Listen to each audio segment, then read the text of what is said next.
Bonjour et bienvenue dans Et moi alors, le podcast d'une fille qui a besoin de dire tout haut ce qu'elle pense, beaucoup trop fort. Et salut la commu, je vous retrouve aujourd'hui, ça fait un petit moment que j'ai pas enregistré de podcast, je crois le dernier le 19 mai, et là on est, je sais pas, aux alentours du 27, 28 peut-être juillet, donc ça fait mai, juin, juillet, ça fait 2 mois. Non Mimi, tu peux pas manger le micro, c'est pas bien. Du coup là aujourd'hui je vous retrouve pour parler de ma perte de poids. Parce que j'ai besoin un peu d'en parler.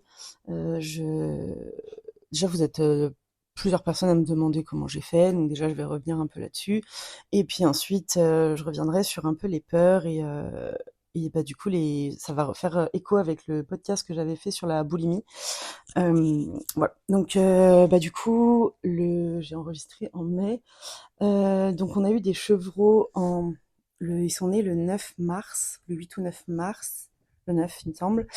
Et le 7 mars, avec Mathieu, on avait décidé, aujourd'hui, on se prend en main, aujourd'hui, on se met à la diète, etc., etc. On avait pris les mensurations, on s'était pesé et on avait fait les photos face, profil, dos. Et ce jour-là, j'étais à 120 kg, 4 de mémoire, un truc comme ça. Et voilà. Donc ce jour-là, on était censé du coup attaquer, attaquer la diète correctement. J'aime pas dire régime parce que c'est pas des régimes, mais en tout cas le rééquilibrage alimentaire, censé manger mieux, etc., etc. Arrêter les pizzas, quoi. Et en fait, 2 jours après, il y a les chevreaux qui sont nés, et en fait, ça a mis un gros coup de boost dans ma perte de poids parce que pendant 3 jours, si vous avez écouté le podcast sur les chevreaux, je n'ai pas mangé et quasiment rien bu. J'ai passé 3 jours non-stop avec Rosie et les chevreaux. J'ai dormi dehors. Je suis restée dehors nuit et jour avec elle, avec eux, à les mettre à la tétine, à faire en sorte qu'ils survivent. Et du coup, j'ai perdu beaucoup de poids pendant ces 3 jours-là puisque j'ai quasiment jeûné pendant 3 jours. Et du coup, j'ai profité de l'élan que m'a donné cette perte assez vive pour continuer ma lancée. Euh, du coup, j'ai fini par écouter un peu ce que Mathieu dit. Ce que Mathieu m'a toujours conseillé, il m'a donné une macro à suivre. Donc une macro, pour ceux qui savent pas, c'est tant de grammes de protéines par jour, tant de grammes de glucides, tant de grammes de lipides, tant de grammes de fibres, en gros, pour que j'ai ce qu'il me faut et pour que je sois en nombre de calories suffisant. Donc le but, c'était de descendre à peu près 2000 calories par jour. Euh, Tout en relançant mon métabolisme pour que je puisse augmenter progressivement mon nombre de calories journaliers, parce que j'aurais un métabolisme qui en consommerait plus en ne faisant rien. Donc si on augmente son métabolisme de base, ça veut dire qu'on peut manger plus et que notre corps en consomme plus quand même. Euh, c'est pas chose facile quand on a un passé d'obèse et qu'on a été toujours obèse dans sa vie, parce que l'obésité est la résultante directe d'un métabolisme nul à chier. Du coup, j'avais un métabolisme complètement craché, bien que j'ai fortement augmenté ma masse musculaire ces dernières années avec le strong et le sport et même la vie à la ferme. J'ai quand même un métabolisme dans les chaussettes parce que je mange pas de viande. Je peine vraiment beaucoup à augmenter mon taux de protéines. C'est très très compliqué. Donc avec le strong, j'avais quand même réintroduit du poisson dans mon alimentation, parce que au-delà de pas avoir assez de protéines, j'étais surtout très fatiguée. J'avais beaucoup de mal à faire passer les courbatures. Je récupérais très très mal. Du coup, j'ai vite compris que si j'augmentais pas drastiquement mon apport en protéines, j'allais pas réussir au-delà de progresser dans le sport, mais surtout à que mon corps suive la route. Du coup, j'ai réintroduit le poisson en 2023 peut-être. Avant, j'étais végétarienne. Sauf que, pareil, pour la perte de poids, les protéines végétales, si on veut vraiment augmenter considérablement l'apport en protéines, pour augmenter sa masse musculaire, donc augmenter son Là, je prends des raccourcis, hein, mais si le sujet vous intéresse, je pourrais faire un podcast très orienté nutrition avec Mathieu, parce qu'il est passionné de nutrition, il a beaucoup de diplômes en nutrition et il adore ça. Donc il sera très content de faire un podcast entièrement dédié à la nutrition, mais moi là je vous fais vraiment des raccourcis. Euh, donc si je voulais augmenter drastiquement ma quantité de protéines journalières afin de protéger mes muscles dans ma perte de poids et pas avoir une fonte musculaire, parce que le risque quand on veut être en perte de poids, c'est que le muscle est beaucoup plus facile à se détruire que la graisse incrustée. Donc forcément, en premier, le corps il se débarrasse un peu de sa masse musculaire. Donc si on veut réussir à préserver sa masse musculaire tout en perdant du poids, il faut manger beaucoup plus de protéines. Mais quand on mange pas de viande, augmenter son apport en protéines, c'est très compliqué sans augmenter l'apport en glucides. Parce que la plupart des protéines végétales sont aussi riches en glucides. Donc on peut pas ou très difficilement augmenter son apport en protéines sans faire exploser le taux de glucides. Sauf que ce qu'on cherche dans une perte de poids, c'est de quand même baisser les glucides et augmenter l'apport en protéines, même en lipides. Les bonnes graisses, c'est hyper important dans la perte de poids. Bref, là, ça, c'est un peu technique, mais bon, voilà. Euh, donc du coup, j'avais quand même toutes les clés, même si aujourd'hui je mange encore vraiment pas assez de protéines, bien que j'essaye de mettre des shakers, des yaourts hyper protéinés, des machins, des trucs. C'est très très compliqué. Je suis même pas à la moitié du taux de protéines que je devrais manger par jour. Je dois être un bon tiers, voilà. Mais c'est très très très très très difficile pour moi d'augmenter mon apport en protéines. Et du coup, bah, j'ai perdu du poids relativement rapidement parce que là, nous sommes donc le 25 juillet, 27, 28, bref. On est 20 et quelques juillet, donc ça fait 4 mois et demi et je suis passée sous la barre des 100 kilos. Donc, j'ai perdu plus de 20 kilos en 4 mois et demi. J'ai perdu vite, j'ai perdu beaucoup parce qu'en fait, et c'est là qu'en fait je vais rentrer plutôt dans la psychologie. J'ai basculé de boulimie enfin de boulimie, enfin d'hyperphagie, parce que c'était pas de la boulimie, c'était vraiment de l'hyperphagie, à quasiment, je vais pas dire de l'anorexie, mais presque. Aujourd'hui, je mange très peu, je mange quasi pas. Je suis très très vite rassasiée, je peux très vite plus rien avaler. Manger est devenu une guerre, vraiment, hein, manger ça m'angoisse, manger ça me stresse, manger est devenu une guerre. J'ai inconsciemment toute la phase de mais si je mange ça, je vais tout reprendre. Et ça, c'est la phase la plus difficile parce que je sais que c'est pas parce que je vais manger un morceau de pain, une chips, que je vais reprendre 20 kilos en claquant des doigts. Mais ça m'est tellement arrivé dans ma vie qu'aujourd'hui, j'ai quand même ce passage où j'ai peur. Et du coup, bah, ça a engendré le passage où bah, j'ai de moins en moins mangé. Et j'ai quasiment plus mangé, hein. Des fois, j'ai passé jusqu'à 3 jours sans manger. Euh, et c'est sur le coup, les premières fois, j'étais plutôt contente. Je me disais, ah cool, ça fait 3 jours que j'ai pas mangé, je vais bien perdre. Je suis pas fatiguée, j'ai même pas faim. Franchement, franchement, trop cool. Sauf que le problème, c'est que ben une fois c'est cool. On se dit, ok, mon corps il est capable. 2 fois, bon, allez, pourquoi pas. Mon corps il est capable. Et en fait, quand ça devient récurrent, quand on quand on s'oblige à devoir manger, c'est dur. Franchement, se forcer. Je pense que je savais déjà hein, que quand on est maigre et qu'on veut prendre du poids et qu'on doit se forcer à manger, je savais déjà à quel point c'était difficile. Mais honnêtement, je le mesure encore plus maintenant parce que justement, aujourd'hui, je dois me forcer à manger et je n'y arrive pas. Se forcer à manger quand on n'a pas faim, quand vraiment c'est dur d'avaler chaque bouchée, quand chaque bouchée devient une guerre, quand on se retrouve devant une assiette et qu'on se dit putain, je vais devoir manger tout ça, psychologiquement, c'est très difficile. Euh, c'est surtout quand, bah, moi, du coup, je viens d'une psychologie où manger était un plaisir, où j'adorais manger. Et là, je passe à un extrême où manger m'angoisse. Voilà. Même manger une pizza, ça me fait pas rêver parce que c'est une pizza, parce que je sais que c'est très très très calorique, parce que je sais que c'est très gras, je sais que c'est très riche en glucides. Voilà. C'est du coup psychologiquement, ça devient compliqué. Et et j'essaye. Du coup, bah là, je suis passée en dessous des 100. Et en fait, j'essaye de plus regarder justement les calories de ce que je mange parce que là, le but, c'est que je mange. Euh, Là, je suis arrivée à un stade où même manger un truc avec du sucre, je me dis, bon, bah c'est toujours ça de prix.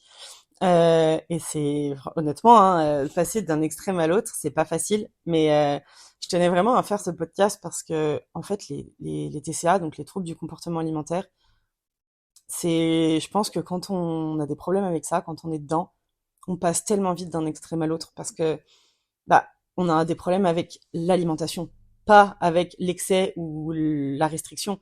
On a des problèmes avec l'alimentation. Donc en fait l'alimentation sera toujours un problème. dans un sens comme dans l'autre. Et, euh, et je pense que je n'aurai jamais dans ma vie un rapport sain avec la nourriture. Mais c'est ok, en soi, je l'ai accepté. C'est juste que là, il faut que j'arrive à trouver l'équilibre il faut que j'arrive à manger plus, euh, tout en,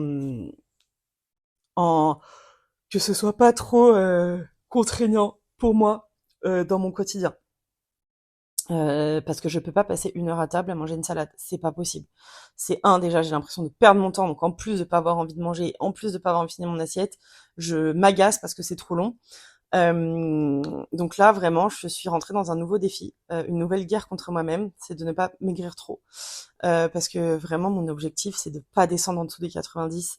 95 serait l'idéal, mais vraiment je ne veux pas descendre en dessous de 90 kilos parce que après je suis trop fragile, je me sens pas solide, je me sens pas armée pour faire tout ce que je fais à la ferme, je me sens pas armée je me sens pas forte en fait. Et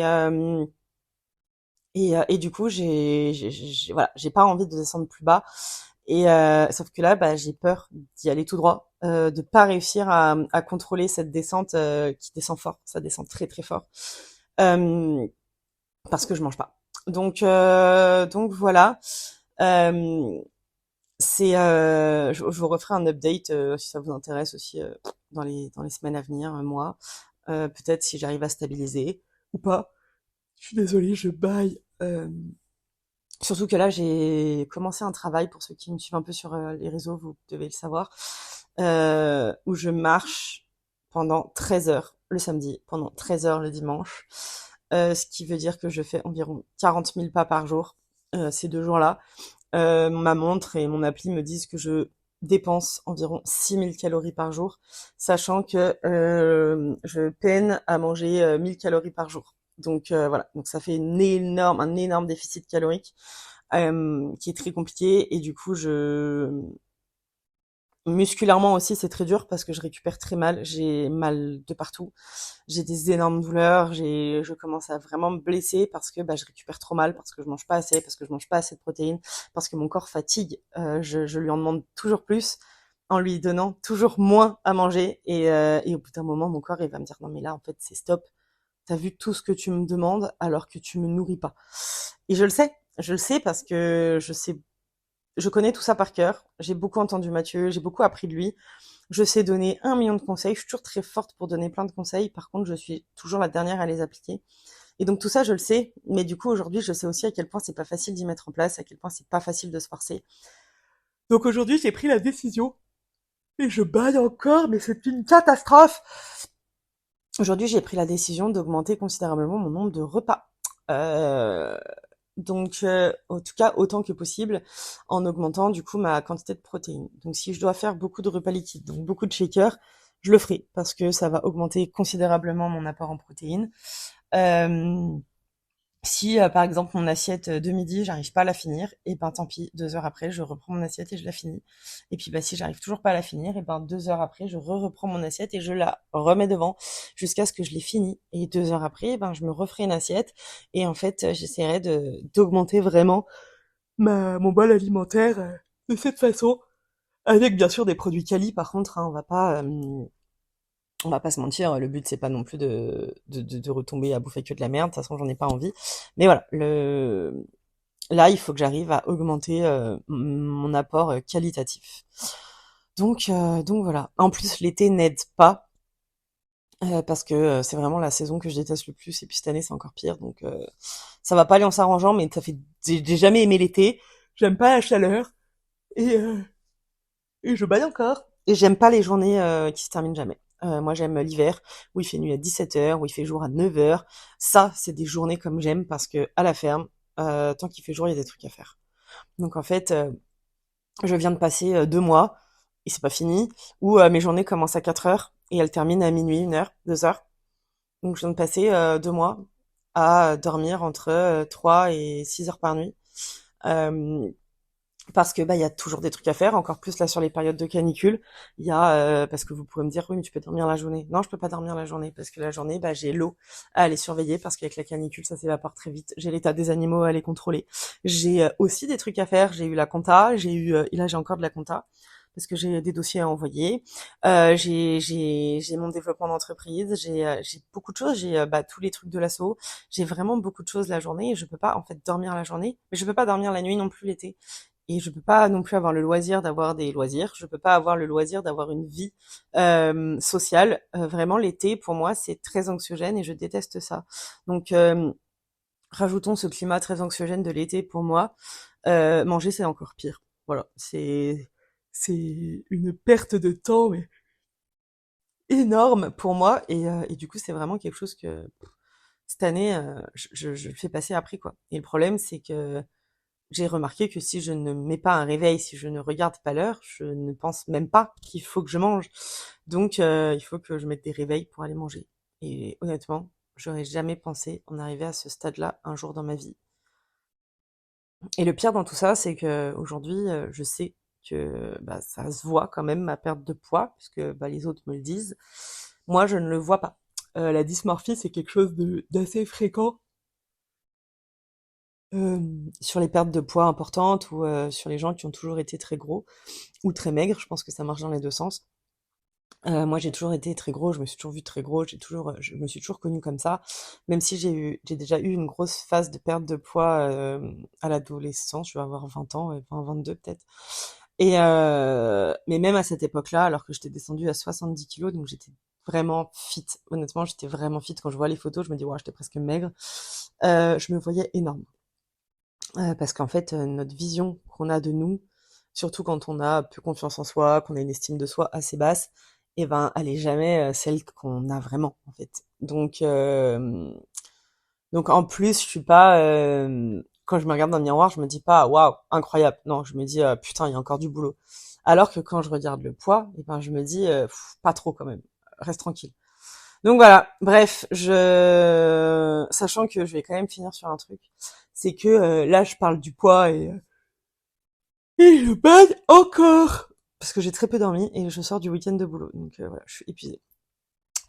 Euh, donc qu'est-ce que je disais? Je disais oui, euh, sachant que je suis la première à le dire, donc je vais quand même le placer là, même si je sais à quel point c'est difficile. Le poids, ce n'est qu'un chiffre.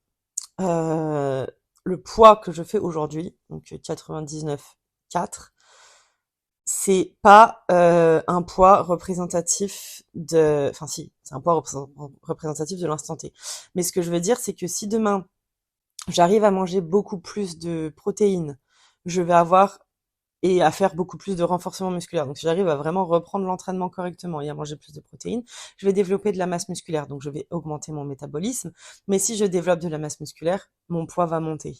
Alors que potentiellement, je vais continuer à dégraisser et je vais continuer à m'affiner. Mais le poids va monter parce que la masse musculaire sera plus lourde.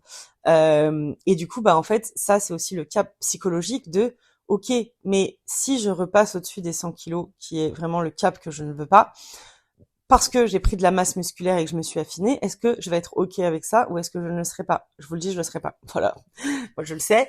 Même si je suis la première à dire aux autres, on s'en fiche du poids.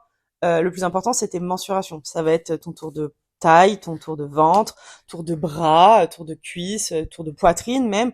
Tout ça, c'est des valeurs qui valent quelque chose quand on est sur une perte de poids avec du sport. Parce que ça, c'est des valeurs qui vont bouger, même si le poids monte. Si c'est de la masse musculaire qui augmente, le tour de taille va baisser drastiquement. Le tour de ventre va baisser, le tour de bras, le tour de cuisse. Alors pas toutes les zones en même temps, hein. On rappelle que la perte de poids n'est pas localisée, mais ça va forcément bouger quelque part à la baisse, bien que le poids monte. Et du coup, il faut réussir à passer ce cap psychologique de OK, le chiffre sur la balance, il augmente, mais ma prise de mesure de tour de ventre, j'ai quand même perdu 2 centimètres. Et en fait, là, faut réussir à faire la part des choses en se disant, OK, est-ce que c'est, voilà, c'est OK, c'est bien, c'est une bonne nouvelle. Ça veut dire que j'ai augmenté ma masse musculaire, ça veut dire que j'ai augmenté mon métabolisme, ça veut dire que je relance ma machine et que mon corps fonctionne mieux. Mais c'est du travail. Et avant d'être du travail dans l'assiette ou dans la salle de sport, c'est du travail dans la tête, de réussir à, à intégrer toutes ces notions et à être OK avec ça et à pas rester bloqué sur un chiffre, sur une image, sur un miroir. Et ça, je sais que c'est vraiment pas facile. Voilà. Donc, je tenais juste à le placer là. Sur ce, je vais vous laisser. Je pense que pour le coup, je vais faire une sieste parce que là, vraiment, le début du travail, j'ai beaucoup de mal. J'encaisse pas, je suis très fatiguée, j'ai très mal partout. Enfin bref, c'est vraiment très dur. Donc voilà, voilou. Donc sur ce, je vous passe, je passe rien du tout. Je vous souhaite une très très bonne journée, ou soirée, ou vacances, ou week-end, bref, tout ça. Et je vous dis à bientôt. Et je vais essayer d'être plus régulière maintenant sur les podcasts. Je vais essayer de trouver vraiment une petite fenêtre où je peux enregistrer un podcast, même s'il est très court, même si c'est juste un update de la semaine, même si c'est juste, voilà, je vais quand même essayer de d'avoir des petits rappels plus régulièrement. Voilà, voilou. Et ben, à bientôt!